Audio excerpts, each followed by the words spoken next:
পাকিস্তানের প্রতিরক্ষা মন্ত্রী তার সংসদে দাঁড়িয়ে বলেছে যে ইরানের পক্ষে তারা অবস্থান নেবে এবং তারা বলেছে ওআইসিকেও এখন উচিত তাদের পক্ষে দাঁড়ানো। ঠিক এই সময় কিন্তু আমরা দেখছি যে মুসলিম বিশ্ব, অর্থাৎ যদি বলি মধ্যপ্রাচ্যের যে সমস্ত মুসলিম দেশ আছে তারা কিন্তু অনেকটাই নীরব। তো এখন প্রশ্ন হচ্ছে যে ইসরায়েলের সঙ্গে ভারতের একটা বড় ধরনের সখ্যতা দীর্ঘদিনের, তাদের সঙ্গে বিভিন্ন চুক্তি এবং বিভিন্ন নিরাপত্তা এবং সামরিক সরঞ্জাম বিনিময় থেকে শুরু করে আছে।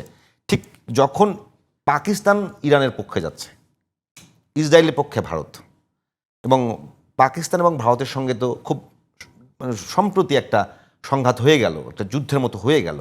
তো এই প্রভাবটা কি ভারতীয় উপমহাদেশে পড়বার কোনো সুযোগ আছে বলে মনে করছেন কিনা আপনি? জিনিসটা আমি জিনিসটাকে রাজনৈতিকভাবে দেখি যে এক হচ্ছে আপনি যে বললেন যে পাকিস্তান সমর্থন দিয়েছে ইরানের প্রতি, আবার ভারত ইসরায়েলের প্রতি, এটা খুব স্বাভাবিক ব্যাপার। কারণ পাকিস্তান জিনিসটাকে ইসলামিক বা মুসলিম বিশ্বের উপর আঘাত হিসাবে দেখবে, আর সেখানে ভারত তো স্বাভাবিকভাবে ইরানকে তাদের যদিও ইরানের সাথে তাদের একটা সম্পর্ক আছে, ইরানের যে বাণিজ্য বন্দর, সেই বন্দর ব্যবহার করে বাণিজ্য করে, প্রধান বন্দর এই পারস্য উপসাগরে, সেই বন্দরে সাবাহার সেই বন্দর ব্যবহার করে ভারত বাণিজ্য করে।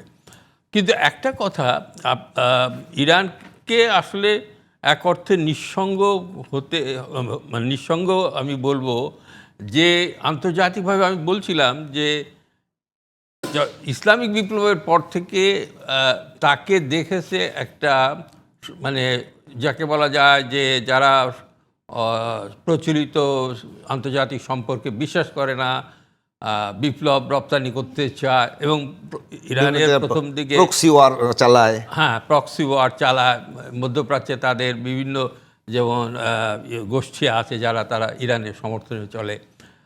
ফলে ইরানকে একটা মানে স্ট্যাবিলিটির পক্ষের শক্তি হিসেবে মনে করে না।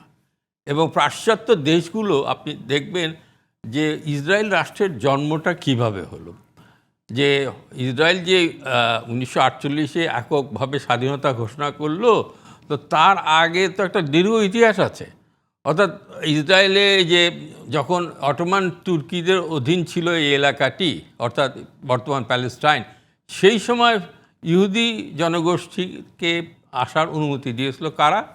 যারা আপনার ব্রিটিশ ম্যান্ডেটরি অথরিটি ছিল ওই সময় প্যালেস্টাইনে, তারা। এবং তারাই শেষ পর্যন্ত যখন এই ইহুদি, মানে জায়নিস্ট বলা উচিত, কারণ ইহুদি তো ধর্ম বিশ্বাসী লোক, আর যারা জায়নিজমের প্রচার করে তারা হচ্ছে রাজনৈতিকভাবে মানে এই আইডেন্টিটিটাকে ব্যবহার করতে চায়। তো ফলে ওই জায়নিস্টদের মানে যে সমস্ত তারা মানে মানে সশস্ত্র এবং সন্ত্রাসী কার্যকলাপ চালাচ্ছিল ম্যান্ডেট সময়ে, তখন ব্রিটিশরা একসময় তারা বললো যে আমরা আর এখানে থাকবো না। তো শেষ পর্যন্ত আপনার যেভাবে ইসরায়েলের জন্ম হলো, সেই জন্ম শুরু থেকে আমরা দেখছি আমেরিকানরা প্রথম রেকগনাইজ করার রাষ্ট্র যে ইসরায়েলকে, তারপরে ব্রিটিশ, ফ্রান্স, এমনকি তখনকার সোভিয়েত ইউনিয়ন, তারাও এটাকে রেকগনিশন দিয়ে দিয়েছিল। তো ফলে ইসরায়েল রাষ্ট্রটা প্রকৃত অর্থে আরব ভূখণ্ড দখল করেই তো, যদিও তারা বলে যে তারা নাকি এখানে ছিল, সেটা তো অনেক 2500 বছর আগের ব্যাপার। ওই ইতিহাস টেনে এনে আপনার তাদের এই ভূমির উপরে দাবি, এটা তো মানে নিয়ম কানুন, আন্তর্জাতিক যে ইন্টারস্টেট রিলেশনসের জন্য ক্ষতিকারক।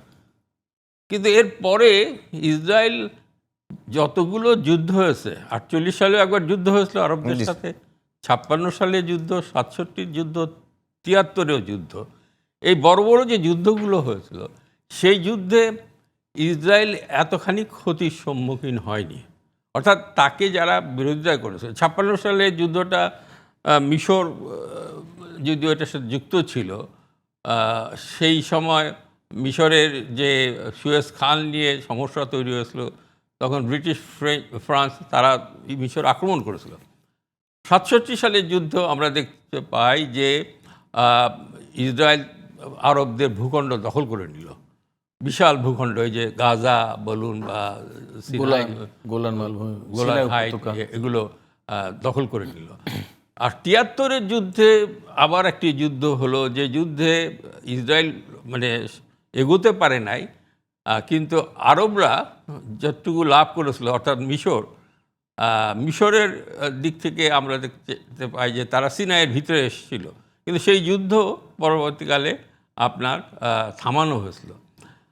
এবং এই যে এর পরে আমরা দেখি যে দীর্ঘ সময় ধরে ইসরায়েল বিভিন্ন তার সন্ত্রাসী বাহিনী ব্যবহার করে, মানে মোসাদ যেটা আমি বলছিলাম যে না স্যার, আমি যেটা আপনার কাছে স্পেসিফিক জানতে চাচ্ছিলাম যে এই যে ভারতীয় উপমহাদেশে, এই সাবকন্টিনেন্টে ভারত সরাসরি ইসরায়েলের পক্ষে, পাকিস্তান ইরানের পক্ষে, এটি কি ভারতীয় উপমহাদেশে কোনো প্রভাব বিস্তার করতে পারে কিনা এই মুহূর্তে বা আগামীতে? একটা জিনিস হচ্ছে যে যেমন বাংলাদেশ বা এই উপমহাদেশ বলতে যদি বাংলাদেশ, নেপাল, ভুটান, এই সমস্ত, শ্রীলঙ্কা, এদের সাথে আমি এই যুদ্ধের কোনো দেখছি না, মানে এর একটা প্রভাব। কথা কিন্তু এসছে স্যার, যে যেহেতু এই মুহূর্তে ইরানের হাতে পারমাণবিক অস্ত্র নাই, তারা ওটাকে ডেভেলপ করার চেষ্টা করছে।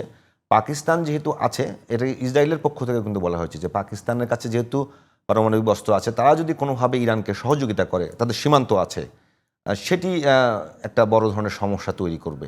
এরকম আমার কাছে মনে হয় না যে মানে এক দেশ পাকিস্তান সে অস্ত্র দিয়ে সাহায্য করবে এরকম, মানে ইরানকে। বরং ইসরায়েল রাষ্ট্রটির হাতে যে পরমাণু অস্ত্র আছে, সেই অস্ত্রগুলো তো ইসরায়েল নিজে তৈরি করছে না,